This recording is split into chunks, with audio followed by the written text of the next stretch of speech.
So hello again, everyone. Thank you very much for joining us for this virtual industry talk that is brought to you by GB Met College. I am called Charlotte and I work for an organisation called Lookout, and we have partnered with GB Met to deliver these sessions.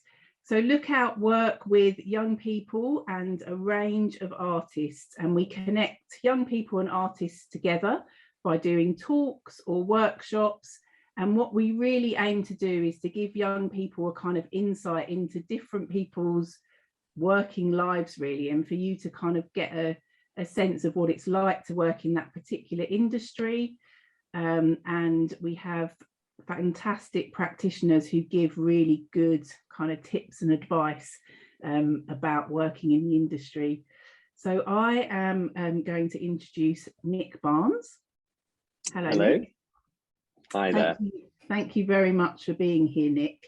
And I won't ask you, well, I will ask you actually. I'm going to kick straight off with the first question, which is, can you just tell us a little bit about your job and what you do and how you describe yourself, please? Yeah, so I am a puppet maker and a puppet designer. Essentially, that's what I do. It sort of involves, though, a little bit of everything, really, because you have to sort of have an idea about how to make, how to design, how to sort of, integrate with technology, and so a lot of sort of elements go into that sort of title, that job title.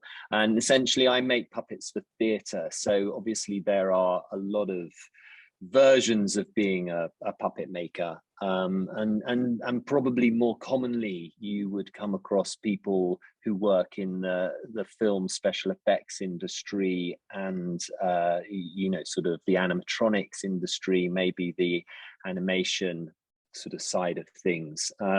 There's probably less of us that specialize in theatre puppet making.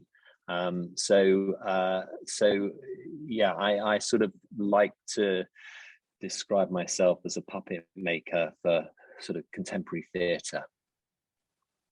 Okay, so I'm just going to pick up on something you said there about how there's not many of you. So does that mean that you're constantly in demand, and how do you kind of? I'm going to immediately contradict myself and say, yeah, no, essentially, I think it is quite a small business. Having said that, I'm always sort of startled to sort of come across the name of somebody that I haven't met, in who does sort of similar things. But I suppose what I mean by that is that certainly I'm aware of a handful of us who sort of do this sort of work, and who I sort of could sort of say, well, I know that they're working, very similarly to myself, and who I suppose I'm essentially in competition with. But equally, there's sort of seemingly enough work to go round, I think. That's good.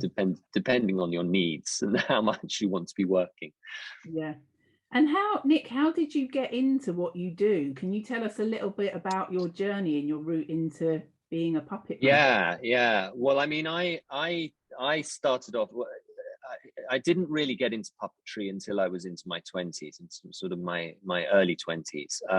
But I suppose I got into it essentially, when I was young, through having an interest in theatre, and that was really as a sort of performing locally and being involved in theatre drama groups and all of that sort of thing, and inevitably, that didn't have any sort of real puppetry element to it at all, other than the fact that I remember I did play the role of Pinocchio at one point, so maybe there was something prophetic going on there.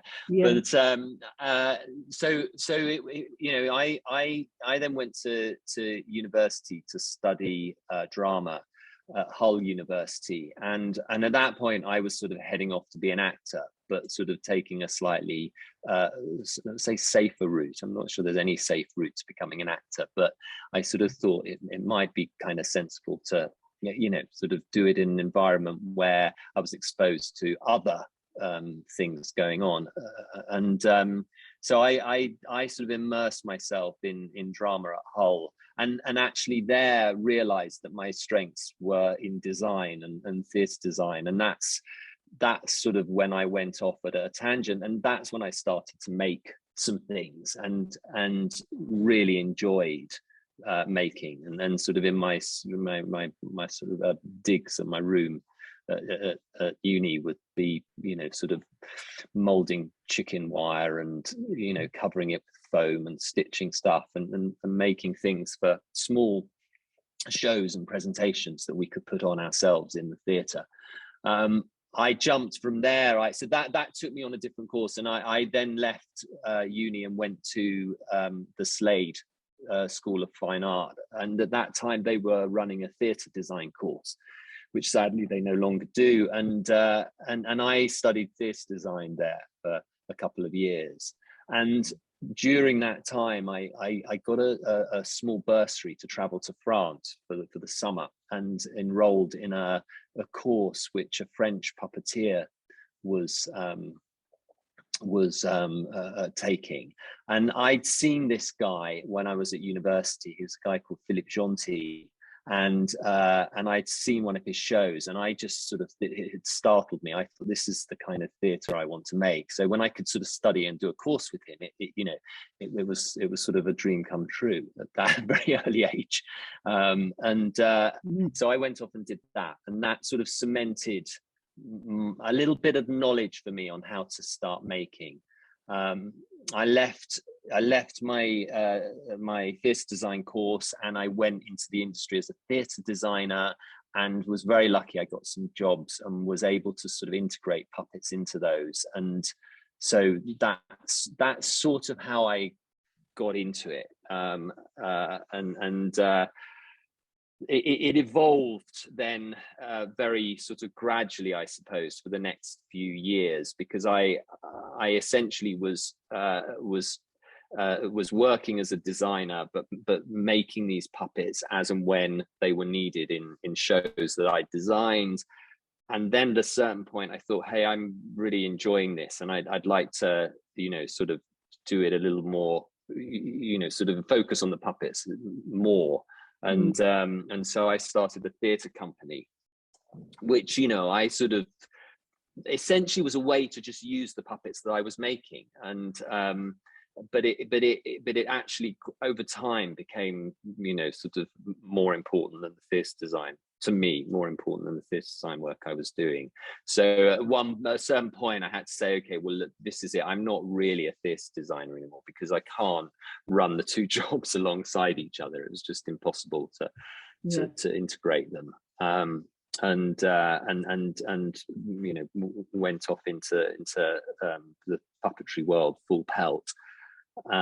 And then did that for several years, and then I left the company that I'd started, and I actually moved out of London, and at the same time started then more specifically as a puppet maker. With the company, we'd sort of created shows, we designed and made the shows, we'd written them, I performed in them, so I had all that, and we'd made puppets for other companies as well. So it was, and then so the last 7 or 8 years have been focusing as just solely as a maker and designer.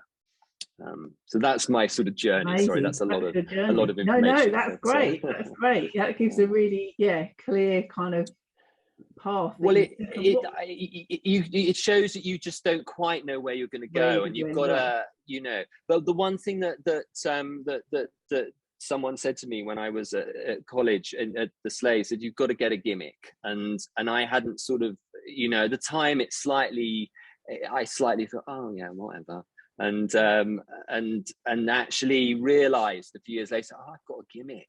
And it's and actually it's good, because there's not many people doing it, and so from that point of view, I mean, I didn't realize, of course, there's not much call for it, but it still felt important. But Nick, when you said at the beginning there, you said about that you were lucky to kind of find work. How can you just tell us a little bit about that, and how did you find the work? Was it through word of mouth? Was it people that you connected with? Do you know what I think? So I was lucky in that when I left the Slade, we had this. We had a section, a module where we did some scenic design painting backcloths and things. And this guy was painting. And this guy who taught this was actually, you know, he's a professional scenic painter, and he, I think a director got in contact with the course through him, and this director had a project that he needed a designer for, and they didn't have much money, so he'd come to the course to see if he could get someone who would be interested for, you know, minimal sort of fee.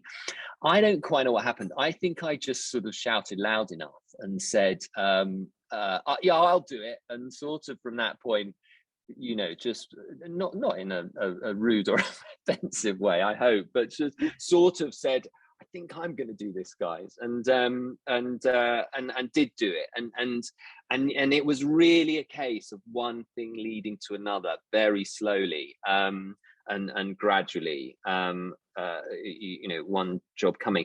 I think there are many routes in, aren't there? And some people are very good at getting themselves out there and networking. That's not my strength. I really relied on the fact that I would do a job, hopefully do it well, and hopefully that would bring in the next job. And it sort of did, you know, a little bit slowly, but it did. And at the same time, Nick, because we hear from a lot of kind of creative practitioners or artists that at the same time as you know, trying to do their trade, as it were, they're also working in a pub or doing so. Did you find that you were doing that as well, or did you kind of have enough to sort of keep you going?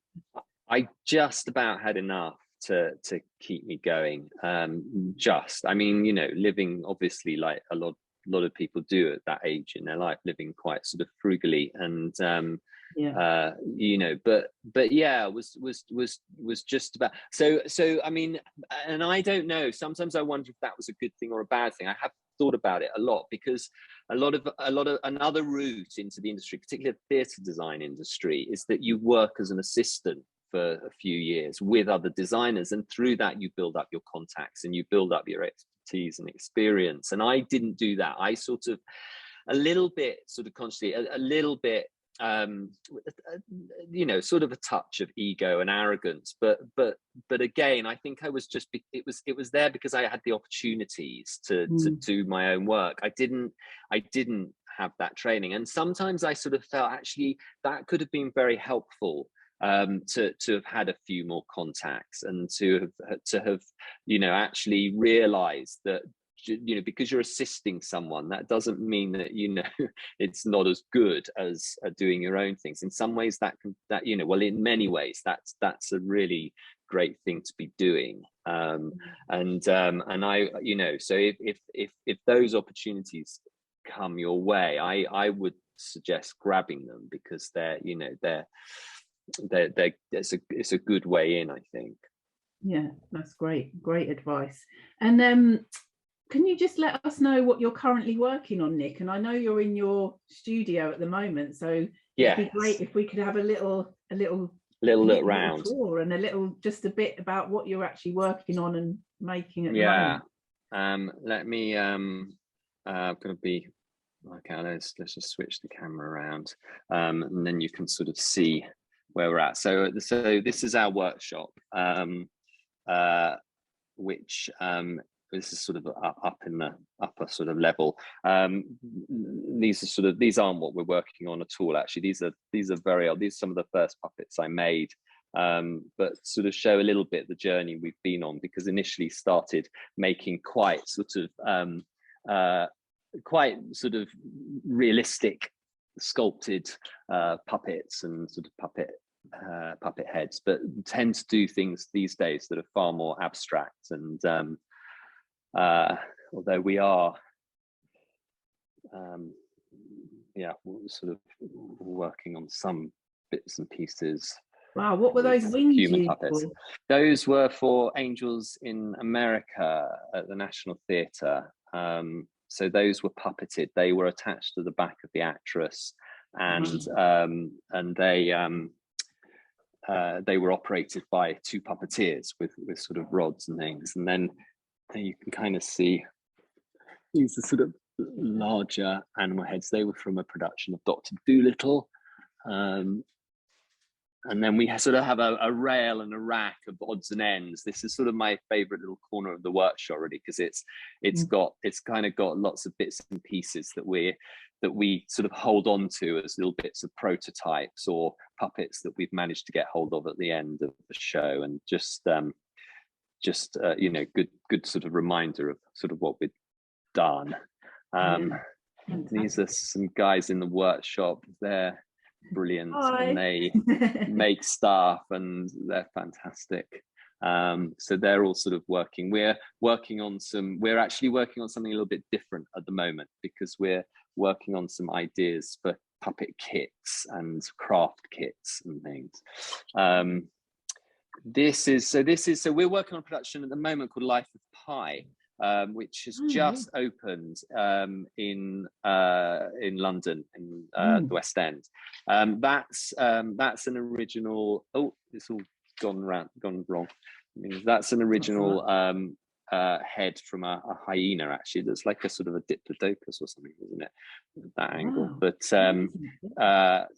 and this is the sort of materials we work with. We work with plastozote, which is a very lightweight, sort of soft foam material, and you can sort of sculpt it. This one's a little sort of more high-tech. This was a mock-up for a production of The Little Prince, an Afrofuturist production. And that was quite fun, because we could leave all the bits of the puppet exposed, and it's really nice sometimes to do a puppet and not cover it. This is our workshop area, sort of where we saw and cut and drill, and that's our spray booth. And sort of have our plastozote store and what have you. And that's our CNC room. So a big part of what we do now is driven by computers and technology. And it's very, very useful to sort of speed it up. And that's the coffee machine at the end. That's probably the next best area to. That's one of the most hang out in. So. Very, very true. Sorry, there's these last. Just in terms of what we're working on, we're also working on a little show that's going to go into kids' school playgrounds called Issy Boss and Fractal, and that's a little puppet that we're developing for that. So yeah, sorry, I interrupted you, Charlotte. No, I was just saying, this is amazing. What a brilliant insight. It's it just, like, I just got a total sense of those puppets. It was almost like I could feel their little personalities in there. And it just looks like such a creative workspace, which is really nice to see. It's very, yeah, I feel very lucky to come to work here and you know, sort of be surrounded by stuff that we've made, and it is we, because you know, you saw the makers down there, Ollie, Chelsea and Suzanne, and there are more, and you know, I'm lucky enough to have got to a stage where you know, I can't do everything myself, and I need the help of others, and that again is a great sort of a great feeling when you come in. Brilliant. We've had a question in from Sarah, so I'm just going to feed that in. She's just asking, thank you, Sarah, what kind of things are you doing on the CNC machine, and how are you incorporating technology into puppetry? Yes, yeah, I was going to sort of talk about that a little bit coming up, so let's talk about that now. So we make, I tend to do most of the design of the puppet armatures on computer. So there's still a lot of what we'd sort of call, I suppose you might call, sort of analog craft skills involved for sculpting. Essentially, most of the sculpting we do, we'll do with styrofoam by hand, we'll carve.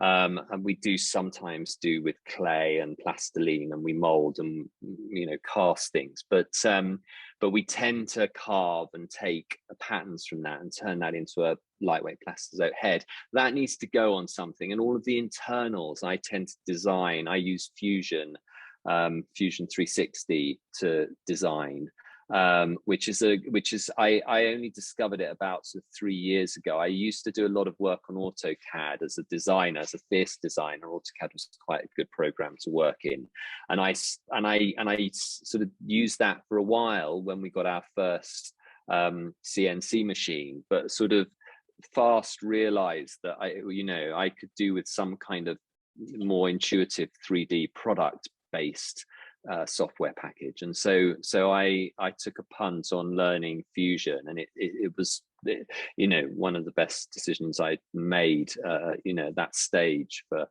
the business. And so that's the start of all of that CAD and CAM based work. So we've got I'll switch around again.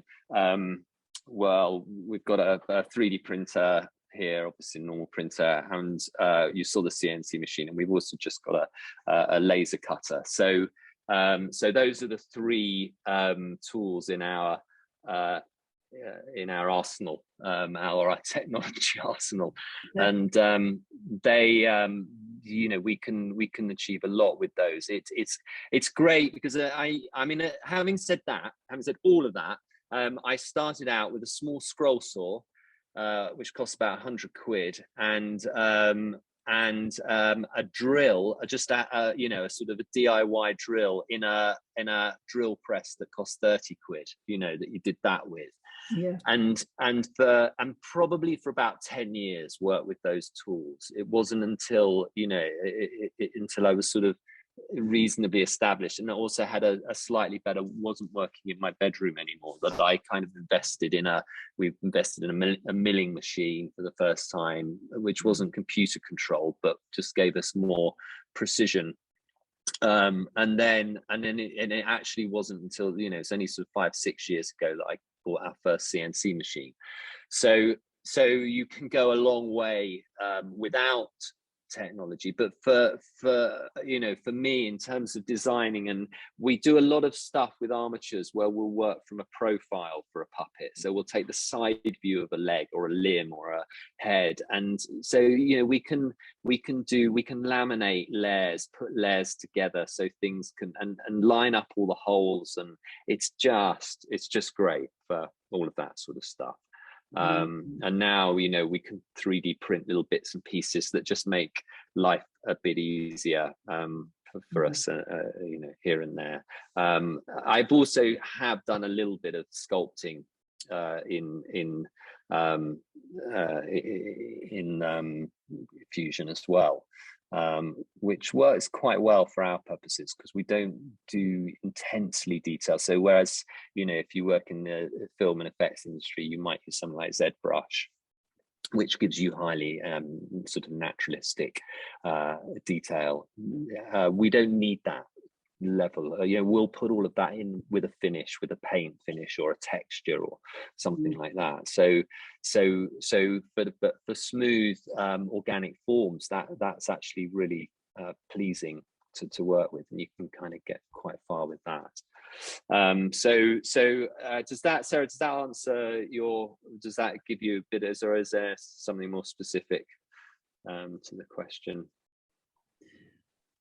I think that's answered it really well. Yeah, brilliant. And I think interestingly, Kyle has just asked the question, but also has said would love to hear more about the process, which is what I was going to ask. But let's do that in a minute. But Kyle has asked, if it's not a secret, is there anything you're working on that might be considered unique or different from what has been done up to this point? So he just wants to learn a little bit more about the way you explore, research and improve your current designs. I think all of our design is based in traditional theatre puppet techniques. I don't think we're I don't think we're probably doing anything that is out of the box in terms of sort of unique in terms of our construction methods. I mean, obviously, you know, I've evolved a style of making over the years, and I like to sort of tell myself that is that, you know, that's you know, the best way you could possibly do something, and it's sort of, you know, the only, you know, I'm the only person who can kind of quite pull it off in that way. But that's just to kind of get myself to work every day. It's you know, I know that's not the case, and I know that there's lots of people doing things in lots of different ways, but our techniques are probably, you know, they're variations on a form.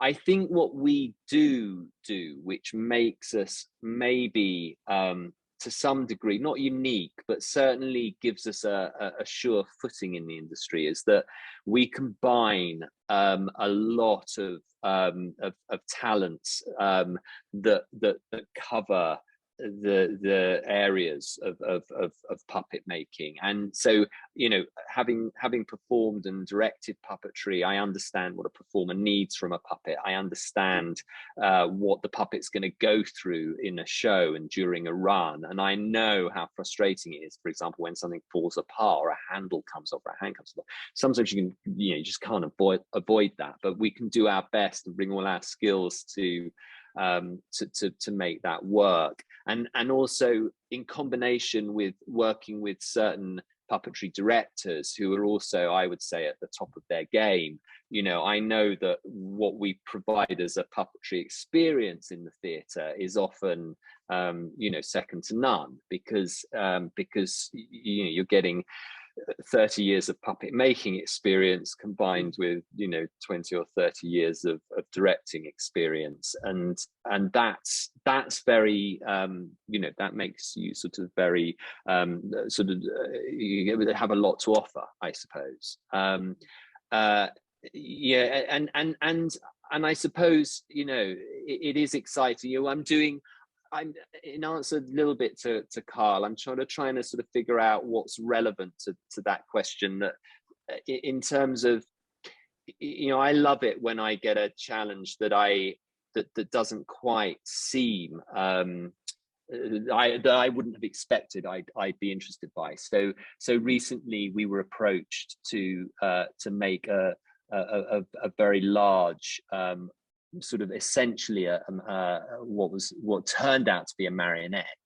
And now I've never been interested in marionette puppets. It's just my sort of personal preference. I like puppets that you hold directly, that, you know, that channel the energy of the performer and that aren't just subject to sort of gravity and so I you know, I wasn't sort of terribly taken with the notion of doing this, and then we put this together, and we, you know, we sort of figured out a way to do it, and the finished result was really pleasing, and everyone loved, you know, sort of loved it, and I sort of really enjoyed doing it. So I hadn't sort of expected that from that job, but I think it was slightly combining our approach and our skills to it, and saying, well, you know, if we're going to do you know, a marionette puppet, what's it going to be like, what's it going to do, and it's going to be really good, we're going to do it, and you know, and it was. So it you know, I don't know, that's sort of slightly answers it, but I think I've got to be honest and say I think our techniques essentially are very, you know, they're very traditional in a sense, you know, simple mechanics and materials that, you know, yeah. And what about the process, Nick? Like, I'd be really interested, and I think others are quite interested to hear about the kind of process you go through. So, you know, you said you know, you've done lots of work with National Theatre, you're doing Life of Pi, which is West End. How does it work in terms of someone contacting you? What's the you know, how does that all work? Yes, yeah. Well, I suppose I think I probably work for yeah, so different. So I get some of my work will come through working with directors that I've worked with. So puppetry directors and people who've sort of known me as a maker or a performer, you know, and say, oh, you should talk to Nick. The other thing is that, you know, a producer might approach me. So they might have a project that they need a puppet designer for, and they've come across your work and will get in touch, or a theatre company might get in contact with me. So occasionally, you know, you get an email from saying, so we need a puppet for our show. And so, you know, I think producers, theatre companies, they're sort of one thing. It's either these people making a bit of a cold contact, they don't know you, or you know, a director or maybe producer that you sort of do know. We do some sort of commercial work, a little bit of commercial work, not a lot, but we have, you know, we've sort of been lucky to get one or two jobs that have bolstered the turnover, where theatre sometimes, you know, can be a little bit inadequate with what they can offer for what they would like in return.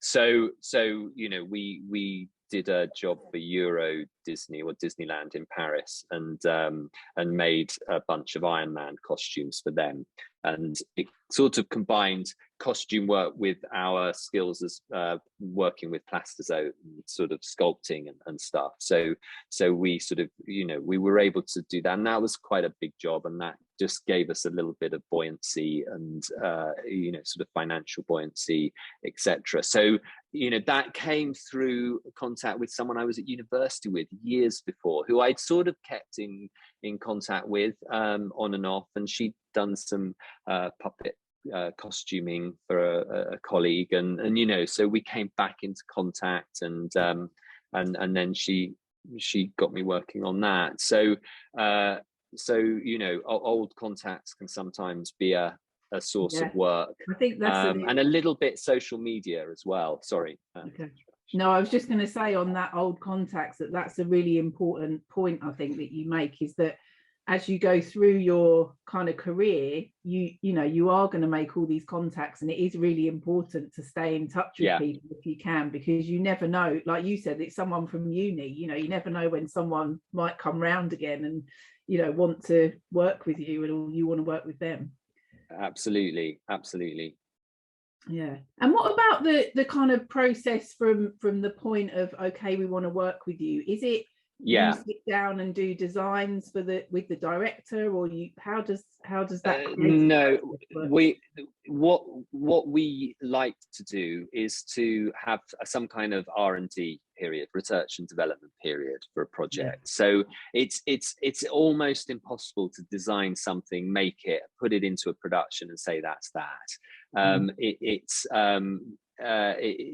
Essentially you need to find out what the production needs, what resources they have in terms of, you know, how many puppeteers have they got, what budget have they got, what space have they got, can they tour what you're going to make, have they got space to store it, you know, they've got the means to maintain it once it's in the show, if it's going to get a beating every night, can they repair it, you know, all of these sorts of questions. And those really, you know, you want to, those are all the questions I'm kind of constantly thinking about, but a lot of the answers to that we can sort of mitigate or work, you know, towards providing solutions if we have worked with people sort of developing the puppets, and we come to understand their needs and their ability.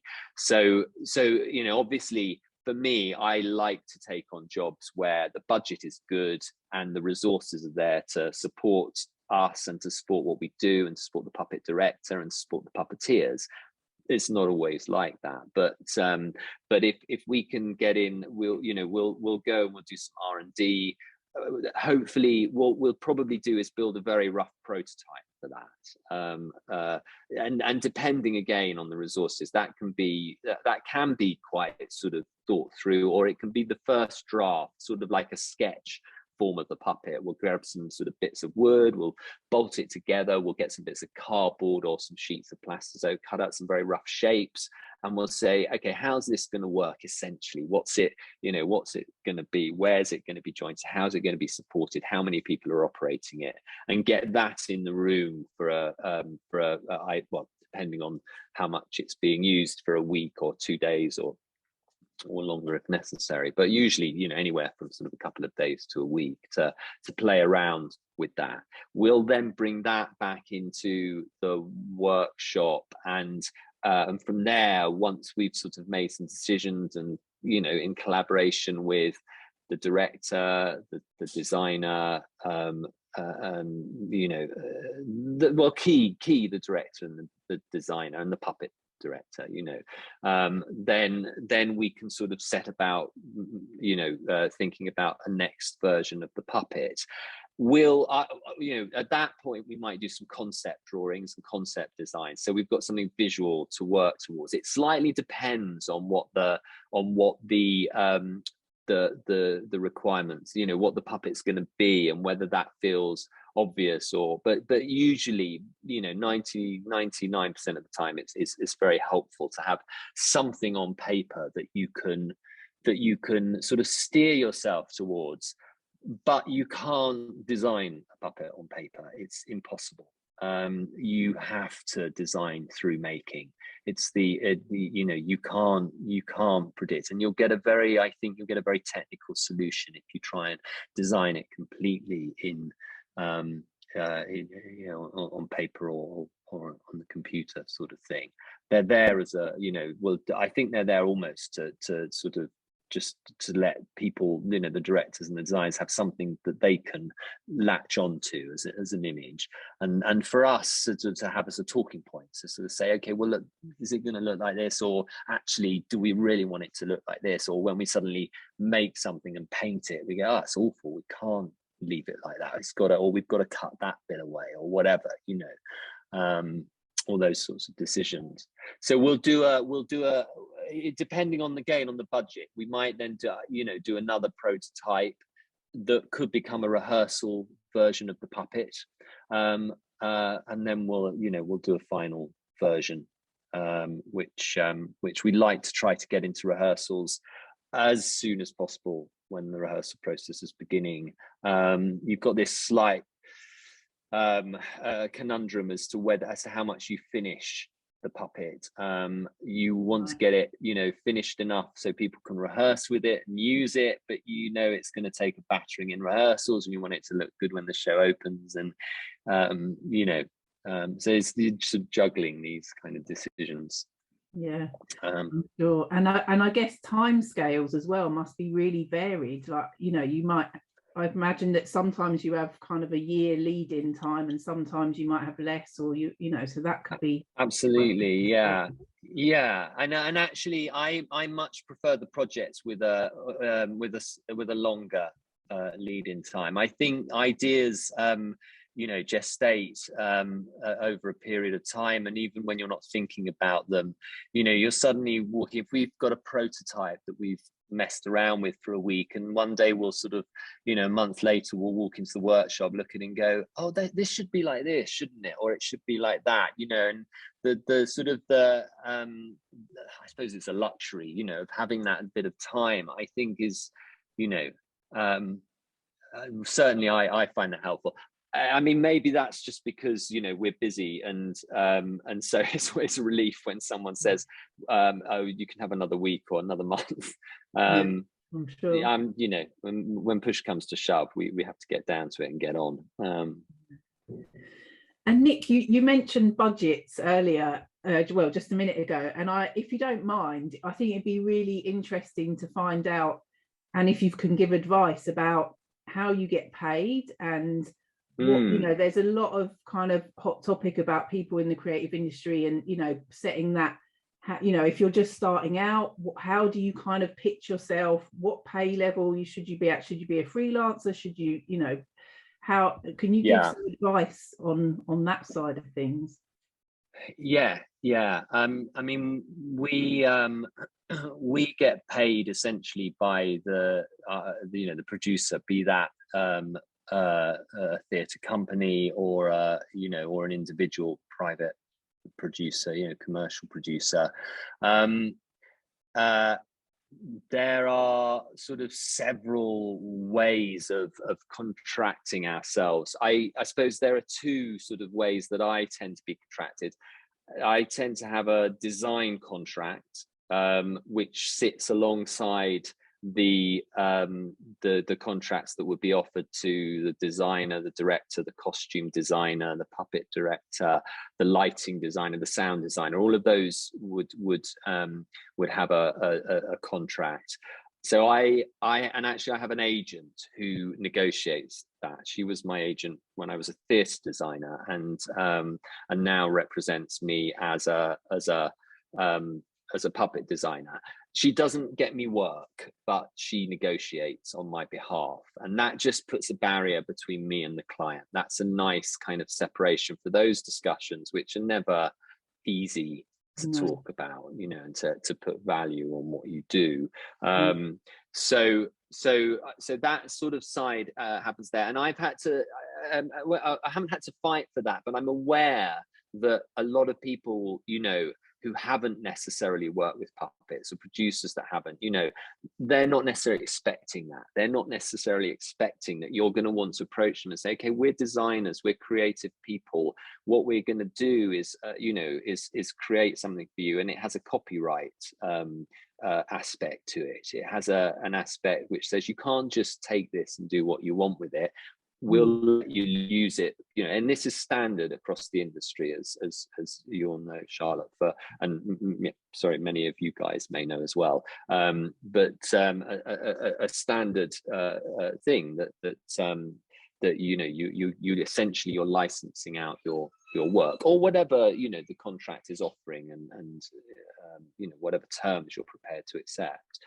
So that will be on the one side, and then we've got the making side of it. So I sort of need to separate out that actually, often then people will have a budget for their set and their costumes and their props, and in this case, they need to have a budget for their puppets. And essentially, if we're designing, we could do some designs, and they could be tendered out to other puppet makers. We don't tend to work like that. We offer the whole service, and I really only like to build the puppets that I design, and I don't really want to design puppets that other people are going to build. So actually, but I do keep the two parts of it separate, because it means that you can sort of then quote if someone says suddenly I want another puppet, that can't just come out of a general fee. There needs to be a different budget attached to that, it's very helpful to sort of to separate the two, and allow people to know that well, you've only got this, and actually translating that into making, and that needs to pay makers and satisfy their rates and needs, then it's helpful just to just separate those out. In practice, then I can obviously take that as a global figure and figure out how I want to spend it. And on some projects, I might put the whole lot together, and if it's a passion project, I might blow the lot and not make any profit, but offset it against the project that does make some profit, because there are some things you want to do. So the juggling it in that way can help. Most of the people who work with me are freelancers, and essentially I'm a freelancer. I'm just doing it under the guise of a limited company because it's practical to do that, and I think it reassures people when you're working. If you're working for with a budget that's reasonably large, and maybe in the tens of thousands of pounds, then or more, then I think it protects you to some degree, and I think it reassures them. So I think there's an element to that, but essentially, the makers working for me are all self-employed. They're all freelancers.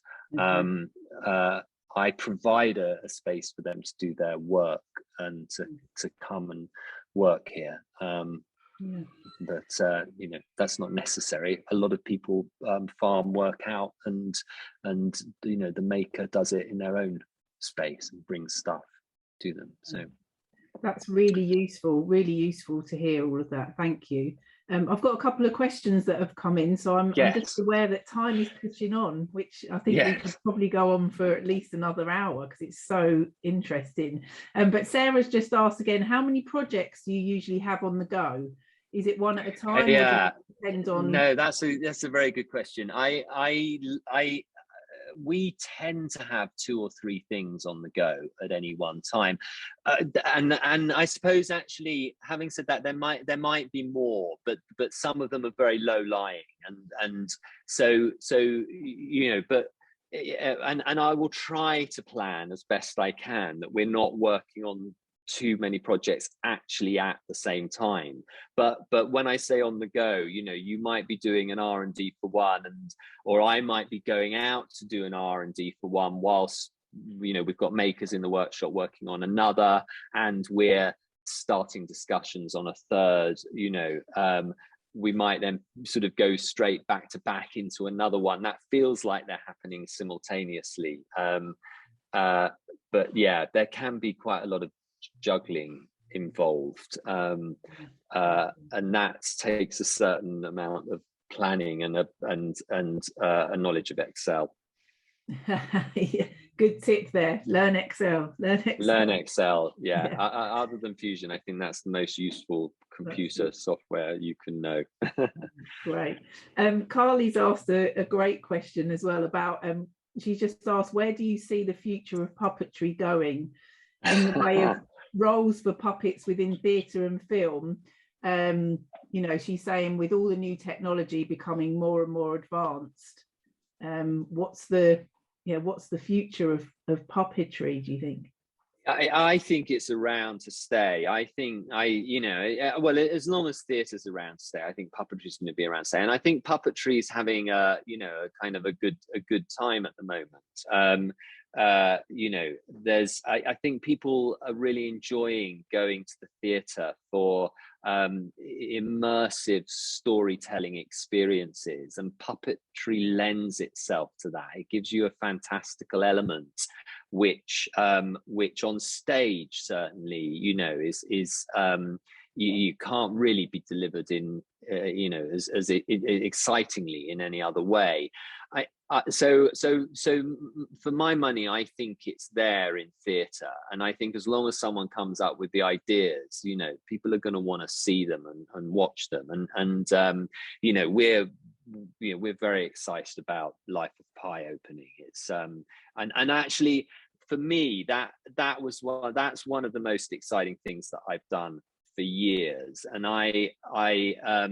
it started in Sheffield a couple of years ago, and I went and watched. I was there. We were painting the puppets, and I went up and sort of watched one of the first technical performances. And the combination of puppetry and lighting and video and design and performance blew me away. And I've sort of seen, more productions than I would care to add up. It was stunning, and I was really heartened. I thought, this is the future, and it combines technology and video, but it's got heart and it's got punch. For film, look, I mean, that's not my area of expertise, but one of my colleagues has just gone to Romania to work on a film, and she's puppeteering, and they're puppeteering a small sort of monkey-like puppet, and I think there are 4 or 5 puppeteers on it, and there's a ton of animatronics in it, I believe, and a lot of that, but essentially it's still being operated by people.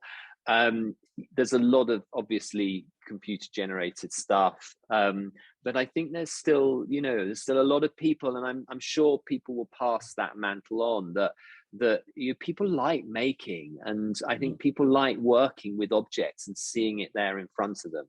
I don't know, I can't predict, but I think it will still be Yeah. big part of the And what industry is. yeah, and what a really refreshing and brilliant thing for you to hear, that you said, you know, those things working in harmony and everything enhanced. You know, you've got the puppets, you've got the lighting, and you've got the technology, and they're all working together to deliver, you know, an amazing result that has a really big impact. So yeah, check out Life of Pi. I think that's what we all need to do, is go and check out Life of Pi.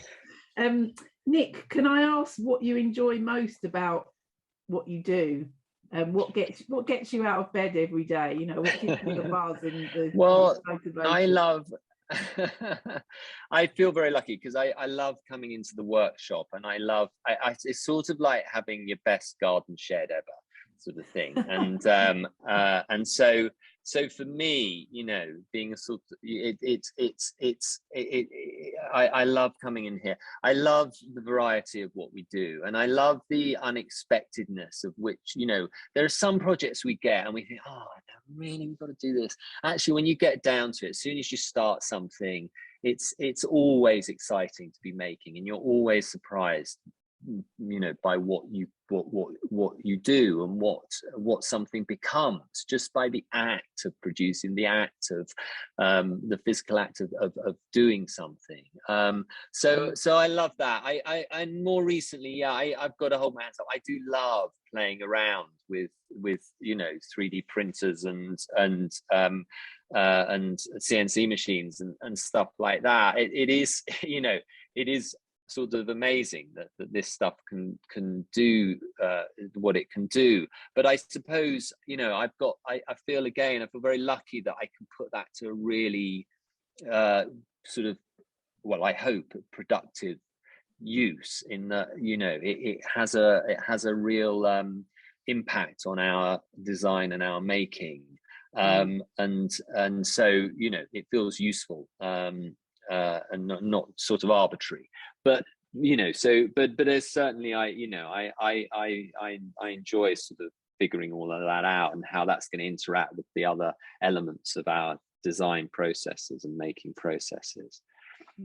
Great. And on the kind of flip side, I guess this is, you know, I think you've delivered such a positive talk, and it, you know, it feels really inspiring and positive. But is there any kind of tips, or I guess any sort of survival tips you have, you know, for things where you've actually gone, oh, I've made the biggest mistake here, but I'm going to keep going? And you know, have you got any kind of sort of inspirational things you can share with us about where you felt like, no, this is not, I can't keep going, you know, and what sort of motivated you to keep going?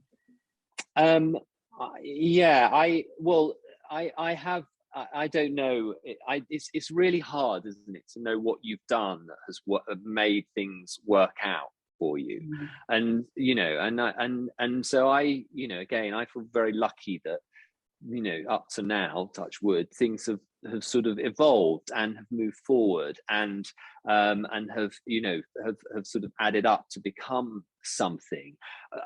All I can say is that I've always done, I've sort of, you know, I like making things, and I like making things well, and hopefully making things that are you know, beautiful objects to look at and to use, and to fulfill their role in the performance. So they have a purpose. They're not arbitrary in that sense. I'm not, and I wouldn't classify myself in that sense as an artist. I feel very much like a maker, or I'd sort of sit on not on the craft side of things, but, you know, it's sort of applied design, I suppose, a designer. I think that, you know, you've got to aim high. You've got to, you know, offer what you want to, and sort of in the way that you want to do it. So we'll always try to do something with good design, attention to detail, and that has, you know, high production values. I think that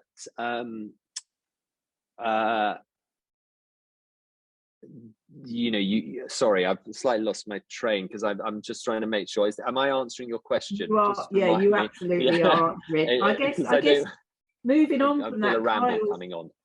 I know you are answering the question, but Kyle has just kind of asked a question that leads on from that, which is, what are some of the things that you wish you knew when you were, now when I started? Yes, when you were starting out, apart from the thing about Excel, being an Excel whiz? The big thing, I think, is to make the most of your time in education. I asked, we had a little wit round of this question in the studio before we went on online. Someone, Suzanne, said everyone is a contact. So that goes back to that story of the costume maker. You never know where your next job is going to come from. So treat everybody, as I hope we all would do anyway, with respect. Treat everybody seriously, and make yourself known to people, and be helpful, because everyone is potentially gonna come back to you and say, oh, you did that, you were good, or I enjoyed that conversation, I think that approach would work for this. So I think that's really important, and I, at the sort of, probably at the expense of my sort of college and uni social life, I did immerse myself in. I took every possibility that was available to me to do what I wanted to do, which was to be making theatre in some form. I was lucky. I went to a uni that focused on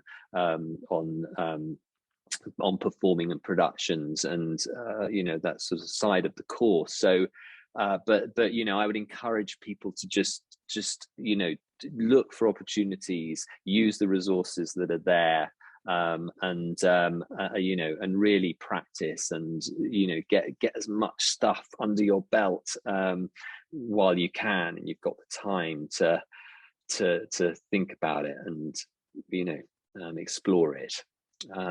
So I think that's really important. The other sort of more obvious things, I think, remember you're part of a team, and you kind of go and see stuff, go to the theatre if you're interested in theatre, go to the film if you're interested in film or cinema, go to museums if you want to work, creating. I had an approach from the Natural History Museum the other day, asking if we might want to make a dinosaur puppet, and stuff like that. So go and see these things, so that when someone approaches, what they're talking about, you can be interested, you can help them to know that you understand, and you're on there, you're on the page, you're on the same page. So yeah, I don't know. That's brilliant, fantastic advice, Nick. Thank you. Unless anyone's got any more questions, I hate to end so abruptly, but I think we might have. I know Nick's got to shoot off and get a train, so we need to kind of wrap up. But I just want to say thank you, Nick. Thank you for giving us an insight into your world, and also visually, that's just been really, really brilliant. So thank you for allowing us into that. Pleasure. And for all it's really fun. Yeah, great advice. And thank you to everyone for joining us for this session, and for your great questions. Yes, thank you. And just for those of you that are at GB Met, just keep an eye out on the widening and participation page of the website, because these talks are running kind of every week with different people from the creative industries, or keep an eye out on Lookout social media, because we always put up there as well what guest speakers we've got coming along. So thank you everyone for joining, and thank you, Nick. Thank you. What a great thing you're doing, Charlotte, and Lookout. Amazing to get all this information out there. Yeah, brilliant. Thank you. And as I said, it's being recorded, so that will be shared internally on GB Met's platform. I hope everyone has a brilliant Wednesday evening. It's Wednesday, we're halfway through. And I hope to see you again soon for another talk. And have a good evening, Nick. Hope you catch your train. Thank you. Take care, everyone. Bye-bye. Thank you. Bye.